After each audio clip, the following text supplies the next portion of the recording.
Present perfect continuous tense.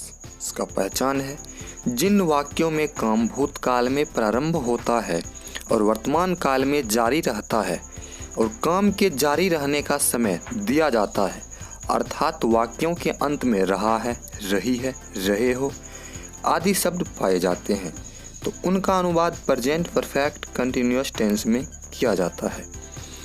इससे पहले 3 जो वीडियो बना था टेंस पे, तो वो आप उसका लिंक मैं डिस्क्रिप्शन में दे दूंगा, आप उसको देख सकते हैं। इसका अफर्मेटिव स्ट्रक्चर है subject plus has have plus been plus verb का fourth form plus object plus since या फॉर।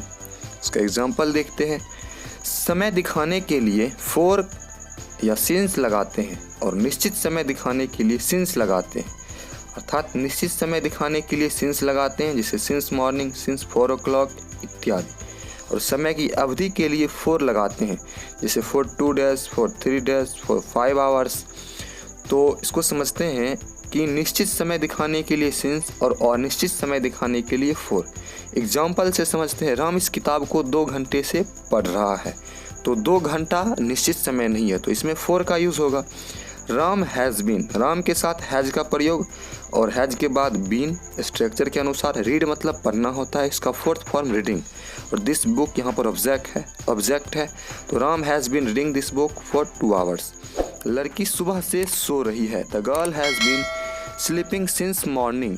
तो यहाँ पर देखिए द गर्ल जो है, द गर्ल के साथ हैज़ का प्रयोग है और हैज़ के बाद बीन।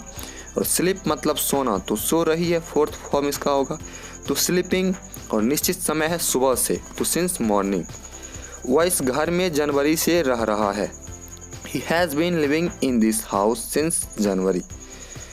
तो वह का ही और इसके साथ has been living in this house since January. हम इस विभाग में 2 महीने से काम कर रहे हैं, we have been working in this department for 2 months।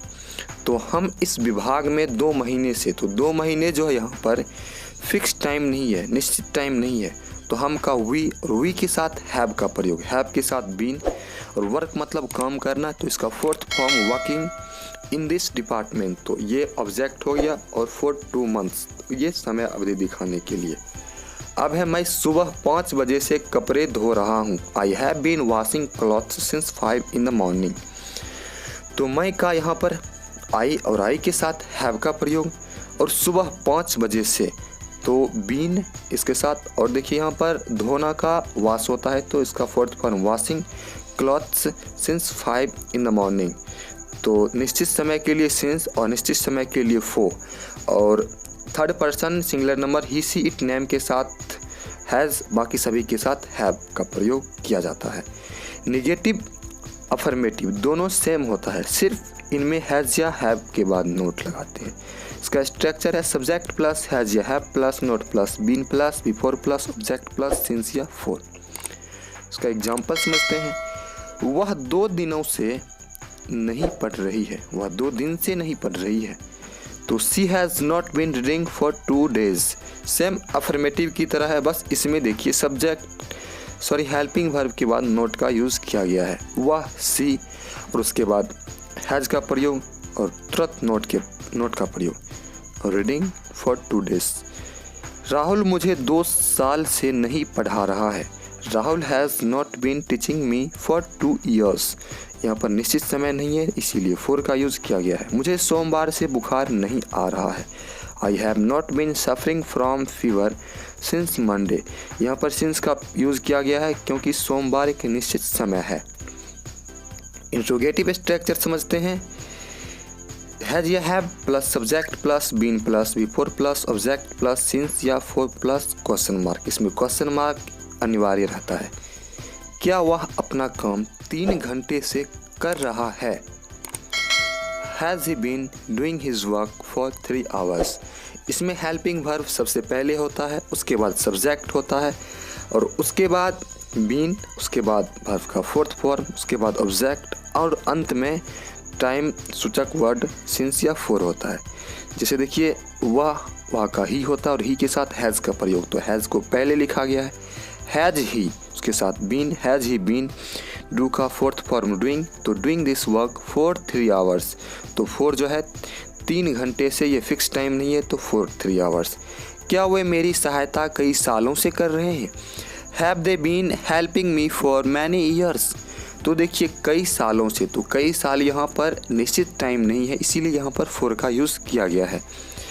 अगर आपको कहीं प्रॉब्लम होता है तो आप कमेंट में लिखिए, हम आपका प्रॉब्लम का सॉल्यूशन ज़रूर करेंगे। और हैज़ या हैव पर एक स्पेशल वीडियो तैयार है, आप उसको देख सकते हैं ताकि आपको समझने में प्रॉब्लम ना हो। अब इंट्रोगेटिव प्लस नेगेटिव स्ट्रक्चर समझते हैं। हैज या have plus subject plus not plus been plus before plus object plus since या फॉर प्लस क्वेश्चन मार्क। तो देखिए, क्या मैं सुबह से अपनी किताब नहीं पढ़ रहा हूँ? तो क्या मैं का यहाँ पर आई और आई के साथ हैव का प्रयोग। तो हैव आई, इसके बाद नॉट, सब्जेक्ट के बाद not. Have I not been reading my book since morning, क्योंकि यहाँ पर देखिए सुबह से, तो एक निश्चित समय है सुबह। क्या वह अपना काम 3 घंटे से नहीं कर रहा है? Has he not been doing doing his work for 3 hours. तो यहाँ पर फॉर का यूज़ किया गया है क्योंकि 3 घंटा निश्चित समय नहीं है। आगे है, अगर वाक्य के बीच में कब, क्यों, क्या इत्यादि प्रश्नवाचक शब्द हो तो इसे WH क्वेश्चन कहते हैं, अर्थात ये W और H से शुरू होने वाले वर्ड्स होते हैं। तो इनका अनुवाद में सबसे पहले प्रश्नवाचक शब्द का अंग्रेजी, फिर हैज या हैव और फिर कर्ता लगाते हैं। जिसे एग्जाम्पल से समझते हैं। तुम 2 दिन से यहाँ क्या कर रहे हो? What have you been doing here for 2 days? तो देखिए, तुम 2 दिन से यहाँ क्या, तो क्या है यहाँ पर क्वेश्चन वर्ड, तो इसका मीनिंग सबसे पहले व्हाट, और तुम का यू के साथ हैव का यूज़ होता है। तो व्हाट हैव यू के बाद been, what have you been, करना का डू, इसका fourth form doing, her for 2 days। वे जुलाई से अपना समय नष्ट क्यों कर रहे हैं? Why have they been wasting their time since July?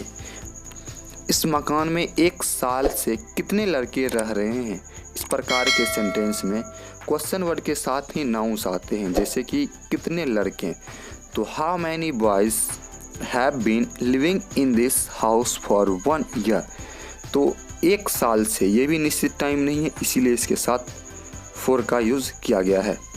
अगला है, शुक्रवार से टीचर कौन सी किताब पढ़ा रहे हैं? Which book has the teacher been teaching since Friday.